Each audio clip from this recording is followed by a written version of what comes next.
7, 8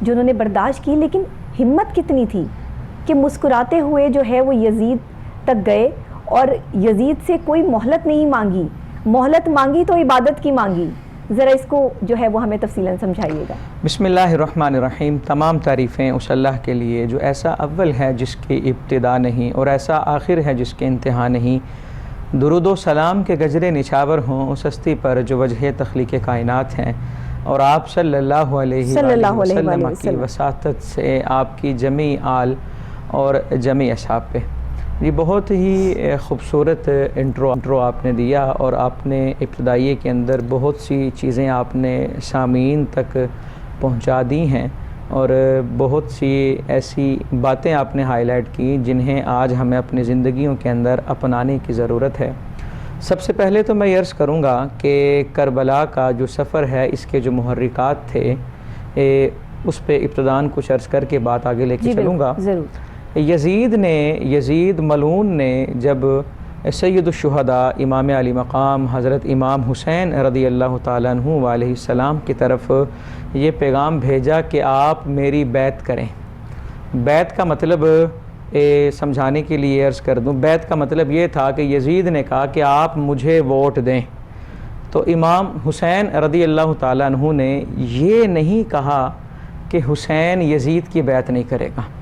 آپ کا وہ جملہ سنہرے حروف سے لکھے جانے کے قابل ہے، اور ایک ایک بچے کو یہ جملہ زبانی یاد ہونا چاہیے، اور یہ نمایاں جگہوں پہ یہ تحریر لکھی ہونی چاہیے۔ یعنی کہ اگر آپ کہتے نا کہ حسین یزید کی بیعت نہیں کرے گا، تو ہو سکتا ہے کوئی مورخ یہ سمجھتا یا کوئی سمجھنے والا یہ سمجھتا کہ یہ دو لوگوں کا ذاتی معاملہ ہے۔ تو امام علی مقام نے وہ جواب ارشاد فرمایا کہ جس سے یہ واضح ہو رہا ہے کہ یہ دو فردوں کا معاملہ نہیں ہے، یہ دو نظریات ہیں، یہ دو تحریکیں ہیں۔ بالکل ٹھیک۔ آپ نے ارشاد فرمایا، آپ نے کہا مجھ جیسا اس جیسے کی بیعت کیسے کر سکتا ہے؟ اللہ اکبر، مجھ جیسا کیسے آئی؟ مجھ جیسا اس جیسے کی بیعت کیسے کر سکتا ہے کہ مجھ جیسا جو ہے وہ اس جیسے کی بیعت قطعاً نہیں کر سکتا۔ کیا مطلب ہے کہ جہاں جہاں پر بھی یزیدی فکر ہوگی، یزیدی لوگ ہوں گے، یزیدی سوچ ہوگی، وہاں پر حسینی نظریہ رکھنے والا ان کے آگے جھکے گا نہیں، یعنی کہ ان کے دربار میں سر تو جا سکتا ہے، بندہ نہیں جا سکتا۔ اگر بندہ اسوہ شبیر پہ قائم ہے تو امام علی مقام کا یہ لفظ ذہن میں رکھیں۔ دیکھیں آج بہت سے لوگ دیکھا دیکھی کام کرتے ہیں، آج کسی کے اندر ہمت تو نہیں کہ وہ سر عام اپنے آپ کو یزید کا حمایتی کہے، لیکن کچھ لوگ پردے کے اندر کچھ ایسی باتیں کرتے ہیں جس سے یزیدیت کا کام اس وقت چل رہا ہے، لیکن وہ سر عام ان کے اندر بھی ہو رہے ہیں، ان کے اندر یہ ہمت نہیں کہ وہ سر عام آ کر مخالفت کریں۔ وہ لبادہ تو حسینیت کا ہی اوڑھتے ہیں، لیکن اس کے اندر کوششیں تخریب کی کرتے ہیں۔ اب دیکھیں، اب حسینی کردار جو ہے یا کربلا جو ہے، محرم جو ہے، یہ وہ نہیں ہے کہ جس طرح کوئی تہوار آیا اور گزر گیا، کوئی موقع آیا اور گزر گیا۔ یہ سمجھ لیں یہ دن جو آتا ہے یہ تجدید عہد کا دن آتا ہے، یہ اس قربانی کو یاد دلاتا ہے کہ وہ قربانی کس کے لیے دی ہے۔ آج دیکھیں ان کا مقصود قربانی کا فقط یہ نہیں تھا کہ ہم مخصوص حرکات کریں اور ہمارا حق ادا ہو جائے گا۔ قربانی کا مقصد کیا تھا کہ حسینی کردار کو اپنائیں، حسینی کردار کو اپنائیں۔ وہ بڑا خوبصورت کسی نے کہا نا کہ جب بھی کہیں ضمیر کے سودے کی بات ہو ڈٹ جاؤ تم حسین کے انکار کی طرح۔ تو آج دیکھیں ہم کر کیا رہے ہیں، ہمارا جو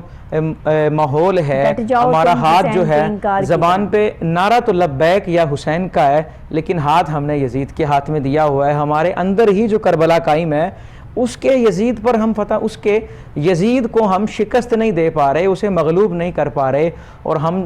نعرے بڑے بڑے لگا رہے ہیں۔ تو دیکھیں جب تک ہمارا کردار ٹھیک نہیں ہوگا تب تک ہمارا ان کا ذکر کرنا ناکافی ہے۔ اور یہ بات ذہن میں رکھیں، ان کی قربانی کا مقصد صحیح طور پر تب ہی اجاگر ہوگا کہ جب ہم اس عزم کے ساتھ، اس ارادے کے ساتھ، اس جرت و بہادری کے ساتھ معاشرے کے اندر نمودار ہوں گے۔ اور آپ کی ہو رہے بالکل ایسے ہی بہت سے لوگ جو ہے وہ خاموش اس لیے ہو جاتے ہیں کہ ان کے پاس طاقت نہیں ہے۔ میرے حسین کے پاس طاقت میرے اللہ کی تھی، رسول پاک صلی اللہ علیہ وآلہ وسلم کی تھی۔ اس اللہ کے آگے اگر ایک دفعہ رسول پاک صلی اللہ علیہ وآلہ وسلم عرض کرتے اور ایک آنسو بھی جائے نماز پہ گر جاتا کہ یا اللہ میرے حسین کو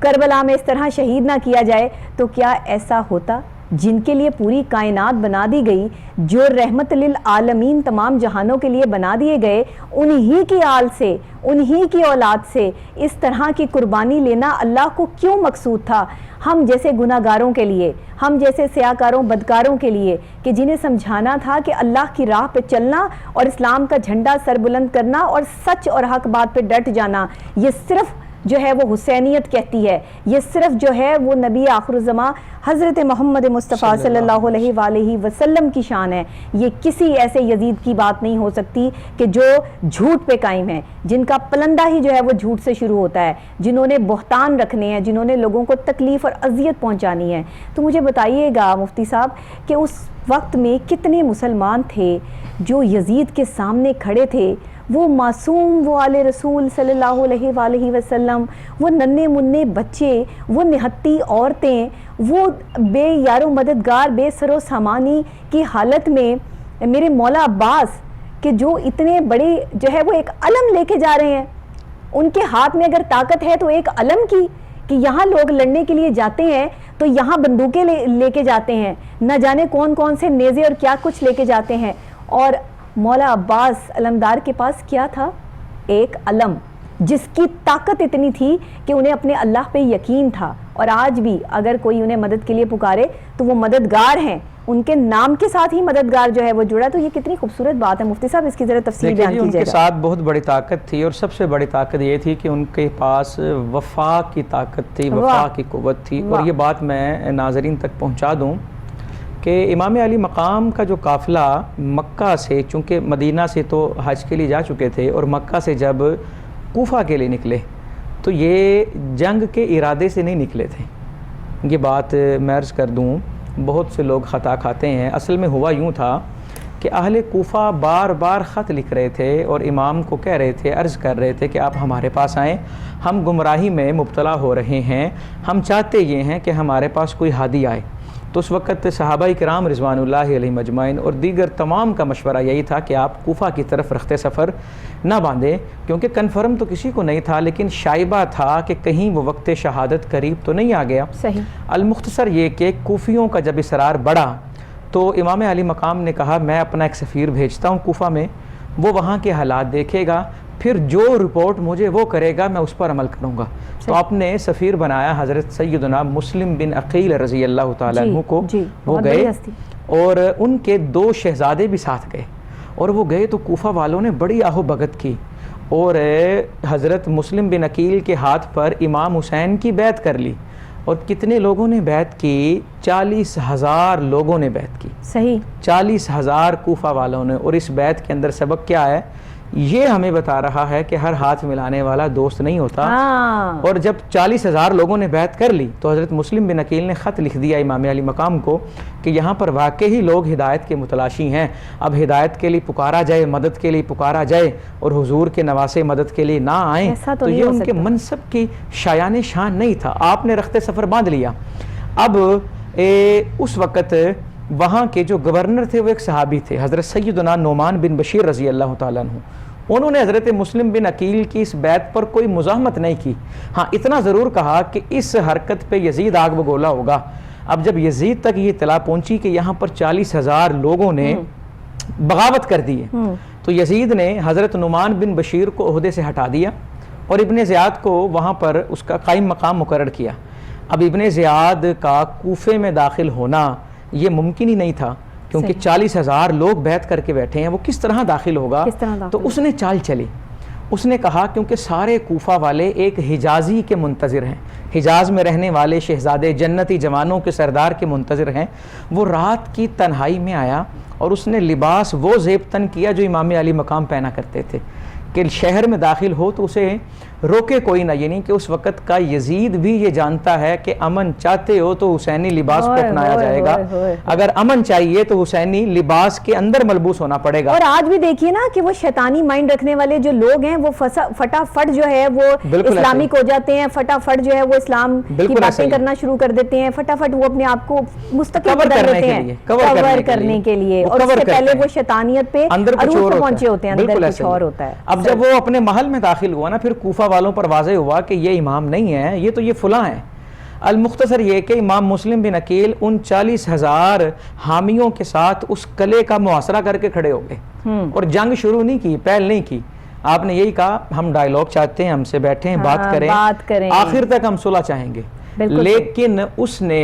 ان 40,000 لوگوں میں سے چند کو اغوا کیا، کڈنیپ کیا، اور یہ وہ تھے جو بڑے با اثر تھے، جن کا کنبہ زیادہ تھا، مال و دولت زیادہ تھا، اور انہیں کہہ دیا کہ جیسے ہی قلعے پر حملہ ہوا تو ہم بعد میں مریں گے، پہلے تمہیں ماریں گے۔ وہ موت سے ڈر گئے اور انہوں نے قلعے کی دیوار پہ کھڑے ہو کے اپنے ان 40,000 رشتہ داروں کو کہا چھوڑ دو، چلے جاؤ، بھاگ جاؤ، لٹ جاؤ گے، برباد ہو جاؤ گے، تباہ ہو جاؤ گے۔ لیکن ان کو کیا پتا تھا کہ اس بربادی کے اندر جو آبادی ہے نا، یہاں کا پانی چھن جائے گا تو حوض کوثر عطا کیا جائے گا، یہاں کی رہائش چھن جائے گی تو اللہ اعلیٰ علیین میں مقام عطا کرے گا۔ تو 40,000 میں سے صرف 500 لوگ رہ گئے، اور حضرت امام مسلم بن عقیل کی یہ داستان جو ہے، اللہ اکبر، حضرت امام مسلم بن عقیل نے جب صبح فجر کی جماعت پڑھائی تو جب تکبیر تحریمہ کہی ہے تو پیچھے 500 لوگ ہیں، اور جب سلام پھیرا ہے تو ایک بھی کوفی نہیں ہے وہاں پہ، ایک بھی کوفہ کا رہنے والا نہیں ہے۔ وہ جو بلا رہے تھے، آہو بھگت کر رہے تھے، اب کوئی میزبانی کرنے کو تیار نہیں ہے، اور غریب الوطنی کا دور آ گیا ہے، اور پانی تک دینے کو کوئی تیار نہیں ہے۔ اب اتنے میں ایک گھر کی طرف نظر پڑی حضرت امام مسلم بن عقیل کی، وہ خاتون وہاں رہتی تھی، وہ بڑی اہل بیت سے بڑی محبت کرتی تھی۔ تو حضرت امام مسلم بن عقیل نے جب اپنا تعارف کروایا تو اس نے کہا آپ آئیں، خدمت کی، آہو بھگت کی۔ تو وہیں پہ رہنے والا ایک شخص، وہ درباری تھا، اس نے دربار اطلاع دی کہ یہ یہاں پر ہیں۔ اب انہوں نے دستے بھیجے انہیں نعوذ باللہ شہید کرنے کے لیے، لیکن اب کسی میں اتنا دم تو نہیں کہ جن کے اندر حضور صلی اللہ علیہ وسلم کی نسبت دوڑ رہی ہو، وفا دوڑ رہی ہو، حضرت امام علی مقام کے وفادار ہوں، ان کو ہرانا کوئی آسان کام نہیں ہوتا۔ جتنا لشکر آیا سارا ہار گیا، سب کو ون مین آرمی تنہا حضرت مسلم بن عقیل نے شکست دی۔ تو انہوں نے پلان یہ کیا کہ ایسا کرتے ہیں کہ ان کو نا دھوکے سے مارتے ہیں۔ اب یقین کریں یہ 72 72 یہ جتنے شہداء ہیں کربلا کے، جس کی بھی شہادت ہوئی ہے سب کی دھوکے سے شہادت ہوئی ہے۔ کوئی شخص، کوئی یزیدی یہ دعویٰ آج تک نہیں کر سکا کہ فلاں نے فلاں کو شہید کیا ہے، کسی میں دم خم تھا ہی نہیں، کیونکہ ایک ایک حسینی، یہ 72 جو شہداء ہیں نا، میں ایک ایک کو حسینی کہوں گا، کیونکہ سب سر سے پاؤں تک حسینی کردار میں ملبوس تھے، کیونکہ جب امام حسین نے کہہ دیا کہ مجھ جیسا اس جیسے کی، تو جو ان جیسا ہے وہ حسینی ہے، اور جو اس جیسا ہے وہ یزیدی ہے۔ تو امام مسلم بن عقیل کو دھوکے سے بلایا دربار میں، اور حملہ کیا، شہید کیا، آپ کے دونوں شہزادوں کو شہید کیا۔ اور وہاں پر یعنی کہ امام مسلم بن عقیل کی آخری جو خواہشات تھی وہ یہ تھا، ان کو اپنے دنیا سے جانے پر غم نہیں تھا، انہیں پریشانی اس بات کی تھی کہ میں نے ان کو کہا ہے آ جائیں، اور جب وہ آئیں گے ان پر کیا مصیبت گزرے گی، یعنی کہ انہیں اپنی پریشانی لاحق نہیں ہو رہی ہے، انہیں ان کا دکھ کھائے جا رہا ہے کہ ان کا غم ہے کہ ان پر کیا گزرے گی۔ اور جب ان کے خط پہ امام علی مقام تو چل پڑے مکہ سے، اور راستے میں مطلع ہو گئے کہ امام مسلم بن عقیل شہید ہو گئے ہیں۔ اب جب مشورہ ہوا کیا کیا جائے، تو ایک رائے یہ دی کہ ہم حضور صلی اللہ علیہ وآلہ وسلم کے نقش قدم پر چلیں گے۔ وہ نقش قدم کیا ہے کہ جو رکے تو کوہ گراں تھے ہم، جو چلے تو جہاں سے گزر گئے، راہ یار ہم نے قدم قدم تجھے یادگار بنا دیا۔ اور امام علی مقام نے اس رائے کو پسند کیا اور کہا ہم واپس نہیں جائیں گے۔ اصل میں دنیا کو بتانا تھا نا کہ وہ اور ہوں گے، جو 40,000 ہوں تو ایک بھی نہیں بچتا، یہ وہ ہیں جو 80 ہوں، چراغ جل رہا ہو، چراغ بجھ جائے، چراغ دوبارہ جلے تو تعداد میں کمی نہیں آتی، یہ اتنے ہی ہیں۔ اور بلکہ جب جنگ ہوتی ہے تو گرد و نواح میں جو محبین اہل بیت ہیں وہ آتے ہیں شہادت کے لیے، اور آپ سے گزارش کرتے ہیں کہ ہمیں جانثاری کا موقع دیا جائے، یعنی کہ آپ نے بتایا کہ وہ بے وفا اور ہیں، اور جو وفادار ہوتے ہیں وہاں پر تعداد کم نہیں ہوتی، تعداد جو ہے وہ بڑھ جاتی ہے۔ اور آپ نے وہاں سے رخت سفر جو ہے وہ کوفہ کی طرف باندھا، لیکن کوفہ آنے کے لیے نا آپ کو اجازت نہیں دی گئی، وہ سپاہی آ گیا۔ اب دیکھیں نا، آپ ایک لمحے کے لیے سوچیں، وہ امام جو گھر سے نکلے ہیں، سامان حرب نہیں ہے پاس، جنگ کے لیے نہیں نکلے، تبلیغ کے لیے نکلے ہیں۔ آخر یزیدیوں کو پتہ تھا نا ان کی قوت کا، کہ جن کے لیے 22,000 کی فوج کھڑی کی ہوئی ہے، وہ جانتے تھے کہ یہ ایک ایک فرد کا ہاتھ حیدری ذوالفقار ہے، یہ خیبر شکن کے کچھ لگتے ہیں اور ان کے بڑے قریب ہیں، ان کے اندر جرت بھی حضور کی ہے، سخاوت بھی حضور کی ہے، اور ان کا ایک ایک بچہ جو ہے وہ جرت و بہادری سے لیس ہے۔ اور دیکھیں نا حضرت امام علی مقام رضی اللہ تعالیٰ عنہ ہوں، شہزادہ حضرت علی اکبر رضی اللہ تعالیٰ عنہ، جتنے بھی شہداء ہیں یقین کریں ایک ایک نے شہادت کا جام نوش کیا ہے، لیکن بڑی جرت و بہادری کے ساتھ، ہزار کو واصل جہنم کیا، اور ہزاروں لوگ کٹھے ہیں، سینکڑوں کٹھے ہیں، اور ان کے درمیان چلے جانا اور وسط تک جا کے ان کو گاجر مولی کی طرح کاٹنا، اور یقین کریں دوسرے وار کی زحمت نہیں آتی تھی، ایک وار خود اور زرہ کو کاٹ دیتا۔ خود کہتے ہیں وہ ہیلمٹ لوہے کا جو جنگ میں پہنتے تھے، اور زرہ وہ لوہے کا لباس ہوتا تھا سارا، تاکہ تلوار جسم کو نہ لگے، لیکن ان کی تلوار کی جو ضرب ہوتی تھی وہ خود کاٹتے ہوئے، زرہ کاٹتے ہوئے آدمی کو دو ٹکڑے کر دیتی تھی، لیکن اس کے باوجود انہیں نظر نہیں تھا آ رہا، کیونکہ ان کی دلوں پر مہر لگ چکی تھی، ان کی آنکھوں پہ پردہ آ چکا تھا، اور ان کے دل جو ہیں وہ گمراہی میں تھے۔ المختصر یہ کہ آپ جب کوفہ کے پاس آئے نا، تو اس وقت یزیدیوں کا ایک لشکر آیا، اور اس کی کمانڈ اس وقت حضرت حر کر رہے تھے۔ بعد میں ان کا دل بدلا، امام علی مقام کے ساتھ یہ شامل ہوئے اور جام شہادت نوش کیا، اور بڑا مرتبہ ان کا حضرت حر رضی اللہ تعالیٰ عنہ کا۔ اس وقت یہ آئے اور ان کا نا دل حضرت امام علی مقام کو روکنے پر نا آمادہ نہیں تھا، لیکن چونکہ مجبوری تھی اور مزاحمت بھی زیادہ نہیں کر سکے، کیونکہ دل میں اہل بیت کی محبت تھی، بس یہ گزارش کی کہ حضور آپ کوفہ نہ جائیں، معاملات خراب ہوں گے، آپ کہیں اور جائیں۔ تو حضرت امام علی مقام نے پھر کربلا کی طرف رخت سفر باندھا، اور جب کربلا کے میدان میں پہنچے نا، تو آپ نے پوچھا کہ یہ کون سی جگہ ہے؟ تو کہا یہ کربلا ہے۔ تو آپ نے کہا یہیں پر پڑاؤ کیا جائے گا، یہ ہماری شہادت گاہ آ چکی ہے، یقین ہو جس ہستی کو کہ میں نے شہید ہو جانا ہے، اس کے بعد آواز کے اندر لغزش نہ ہو، پائے استقامت کے اندر لغزش نہ ہو، لرزہ طاری نہ ہو، ہر اٹھنے والا قدم پہلے والے سے مضبوط ہے۔ اور دیکھیں آج آدمی یہ کہتا ہے کہ مجھے بیوی اور بچوں کا منہ مارتا ہے، اور ان کی قوت وہی بیویاں ہیں اور وہی بچے ہیں جن کی وجہ سے لوگ ڈر جاتے ہیں، اور ان کی قوت ہی وہ ہیں اور ان کا سہارا ہی وہ ہیں۔ وہ ایک ایک یعنی کہ ایک ایک خاتون کے اندر بھی حسینی بہادری ہے اور حسینی شجاعت ہے، اور ایک ایک خاتون جو ہے وہ صبر استقامت کا ایک مضبوط پہاڑ ہے کہ جس کے حوصلوں کو کوئی شکست نہیں کر سکتا، کوئی توڑ نہیں سکتا۔ المختصر یہ کہ 2 محرم کو جب کربلا کے اندر پڑاؤ ڈالا ہے، اور 2 محرم سے لے کے 10 محرم جمعے کے دن تک شہادت، کیونکہ 10 محرم کی صبح کو معرکہ شروع ہوا، اور آخر تک امام علی مقام کی خواہش یہ تھی کہ ہماری طرف سے پہل نہ ہو، اور آپ نے پہل نہیں کی، پہل انہوں نے کی ہے۔ لیکن دیکھیں نا وہ بڑا خوبصورت جملہ کہ یہی کرشمہ ہے سچ کا واصف، اور یہی کرامت ہے کربلا کی، کہ شہید کر کے یزید فانی، شہید ہو کر حسین باقی،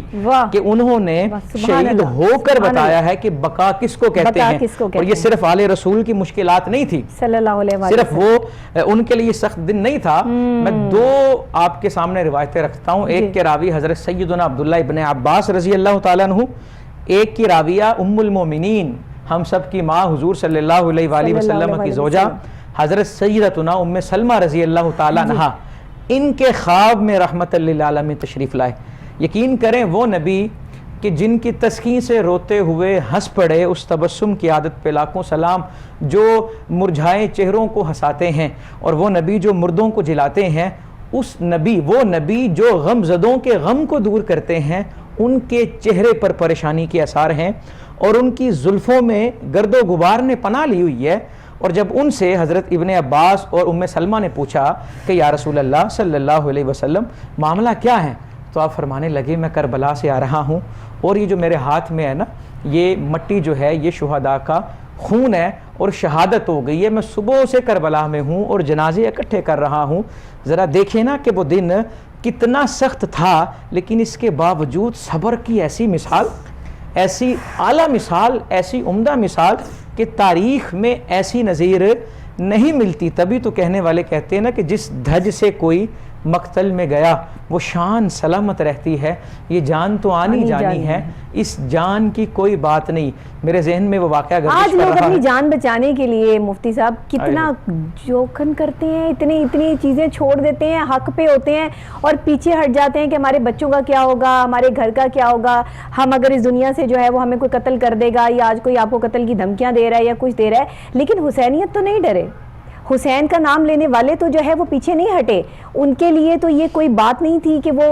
جو ہے وہ امام عالی مقام کے نام پہ جو ہے وہ شہید ہو جائیں، اسلام کے نام پہ شہید ہو جائیں۔ جس امام کو پتہ ہو کہ میں شہید ہونے کے لیے جا رہا ہوں اور وہ کسی کے کہنے پہ نہ رکیں، اور انہیں پتہ ہو کہ میرے آقا دو جہاں حضرت محمد مصطفیٰ نانا حضور تشریف لائے اور فرما رہے ہیں کہ آپ ہمارے پاس آ رہے ہیں، تو جن کے پاس جانے کے لیے ان کو اتنی جلدی ہو وہ ان یزیدیوں سے ڈریں گے، اور وہ یزید کے جو ہے وہ وار سے ڈرتے کہ جس یزید نے جو ہے وہ صرف تخت کی خاطر، اپنے آپ کی طاقت کی خاطر جو ہے وہ یہ سارے کام کیے، اور ساری زندگی اور مرتے دم تک جب یہ دنیا قائم ہے یزیدیت پہ لعنت لعنت اور لعنت بھیجتے رہیں گے مسلمان تمام لوگ، کیونکہ یہ وہ قوم ہے کہ جو ہے تو مسلمانوں میں سے ہی، لیکن آپس میں وہ جو ہے فرقہ واریت پھیلاتے ہیں، وہ جو ہے آگ لگاتے ہیں کہ جس سے یہ اپنی طاقت کو دوسرے بندے پہ شو کرتے ہیں، لیکن حسین والے نہیں ڈرتے، حسین والے مرنا ہے۔ مفتی صاحب زندگی میں جس نے یہ ٹھان لی نا کہ اللہ ہی کو جان دینی ہے اور آپ نے مرنا ہی مرنا ہے، تو اس نے پھر اپنے جو ہے وہ راستے آسان کر لیے۔ بالکل جی، معاملہ اسی طرح ہی ہے کہ علامہ محمد اقبال رحمۃ اللہ تعالی علیہ نے یہی کہا نا شہداء کے جذبوں کو دیکھتے ہوئے کہ کافر ہو تو شمشیر پہ کرتا ہے بھروسہ، اور مومن ہو تو بے تیغ لڑتا ہے سپاہی، کہ مومن کا بھروسہ تلواروں پہ نہیں ہے، اس کا بھروسہ اللہ پہ ہے۔ مفتی صاحب یہاں میں بریک لوں گی، بریک کے فوری بعد جو ہے وہ ہم واقعہ کربلا کو جو ہے وہ یہیں سے شروع کریں گے۔ ناظرین آپ ہمارے ساتھ رہیے۔ یہ دکھ تکلیف اور اذیت والی داستان جب بھی محرم آتا ہے تو یہ ہمارے دلوں میں، ہماری آنکھوں میں اور ہمارے چہروں پر جو ہے وہ نمایاں ہوتی ہے۔ یہ غم بہت بڑا غم ہے، جو سمجھو تو بہت بڑا غم ہے، جو اس تکلیف کو محسوس کرو، کسی کا اپنا چلا جائے تو اسے پتہ ہوتا ہے کہ اس کے اوپر کیا گزرتی ہے، تو سوچیے آل رسول پہ کیا گزری ہوگی۔ میں ایک بریک لیتی ہوں، بریک کے فوری بعد واپس آپ کو یہیں سے جوائن کرتی ہوں، میرے ساتھ رہیے گا۔